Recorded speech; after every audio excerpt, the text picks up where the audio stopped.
आतंकवाद होने वाला है, समाज में ये बुरे लोग हैं, फॉरेन हैंड आ गया, सबसे बड़ा खतरा। कोई कहता है जिहादी हैं। दुरुपयोग हुआ है पूरी मशीनरी का। अदालत का काम है इस पर रोक लगाना। जो हमने वो ठुड्डा मारते हुए, जूते से मारते हुए पुलिस वाले को देखा।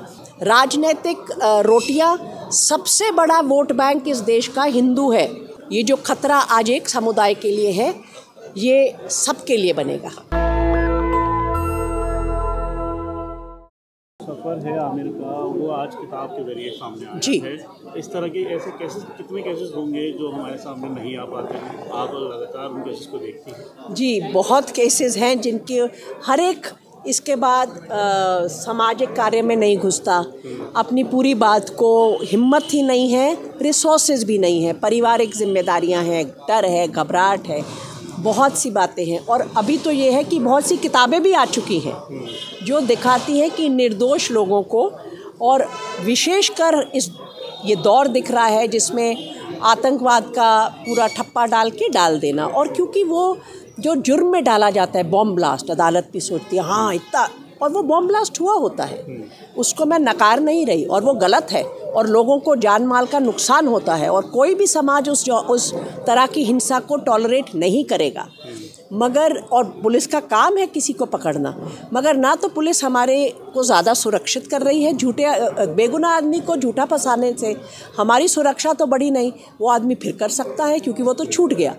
और दूसरा, ये जो पूरा हमें दिख रहा है कि क्या हुआ है, ये तो सोच समझ के फंसाया जा रहा है। इसमें बहुत से ऐसे केस हैं, और वो क्योंकि देखिए जिसको फंसाते भी हैं वो ऐसे वर्ग का है, ऐसी सिचुएशन में होता है कि उनके आसपास कुछ लोग ही नहीं हैं। हमारे देश में NHRC है, NHRC का काम होता कि इस तरह के केसेस का कुछ डॉक्यूमेंटेशन करते, ताकि कुछ डेटा आता, कुछ एनालिसिस होता, कोई पॉलिसी बनती, कुछ बदलाव आता कानून में। ये अपने आप में दिखाता है कि हम कितना ह्यूमन लाइफ को अपने देश में कैसे ट्रीट करते हैं कि 14 साल चले गए, कोई बड़ी बात नहीं है, 5 लाख दे दो, 7 लाख ले दो, अब तो वो भी देना वेना का काम बंद हो गया है।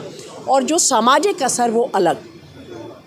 ये जो आतंकवाद का कानून होता है, और जो एक पूरी आतंकवाद की एक चर्चा समाज में स्टेट हमेशा, और ये अलग अलग पार्टी करती है, कोई ज़रूरी नहीं कि आज की सरकार की हम बात कर रहे हैं, ये हर दौर में हमने देखा है। आतंकवाद होने वाला है, समाज में ये बुरे लोग हैं, फॉरेन हैंड आ गया, सबसे बड़ा खतरा।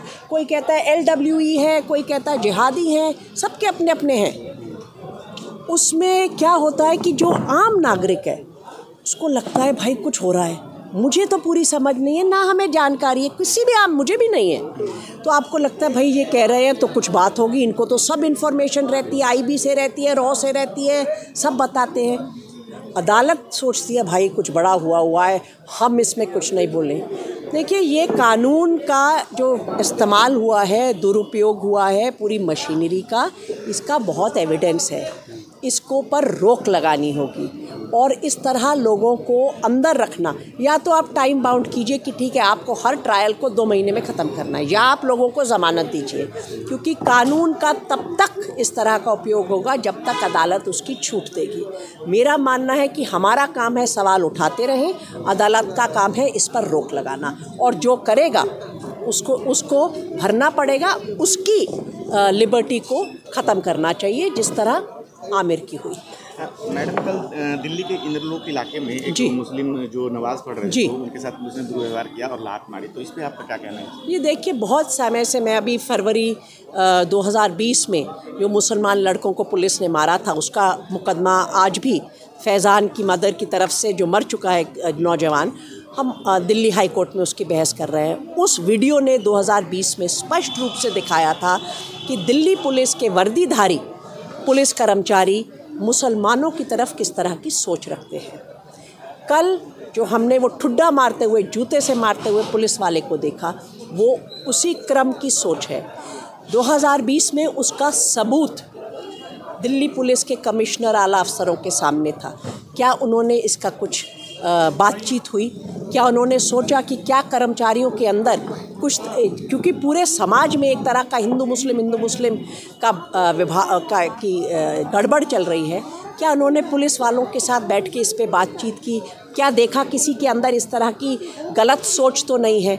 इस सब बात के लिए अगर खुली छूट दी जाएगी तो जो कल हुआ वो गलत है।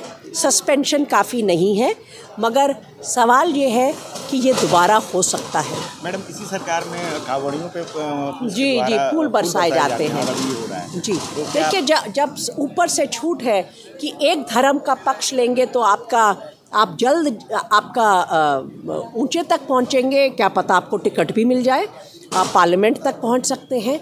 और दूसरे धर्म को दिन रात राजनीतिक लीडर भी जो इम्पोर्टेंट पोजीशन में, वो भी उनको अलग अलग नाम से गलत बुला रहे हैं, तो नीचे वाले तो ये करेंगे। इसलिए अब पुलिस अपने आप में सेल्फ करेक्शन नहीं करेगी।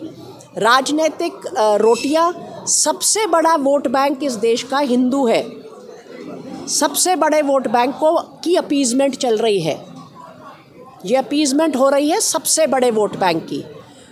अगर इसको कोई रोक सकता है तो हमारे सवाल और अदालत का इंटरवेंशन, नहीं तो ये जो खतरा आज एक समुदाय के लिए है ये सबके लिए बनेगा।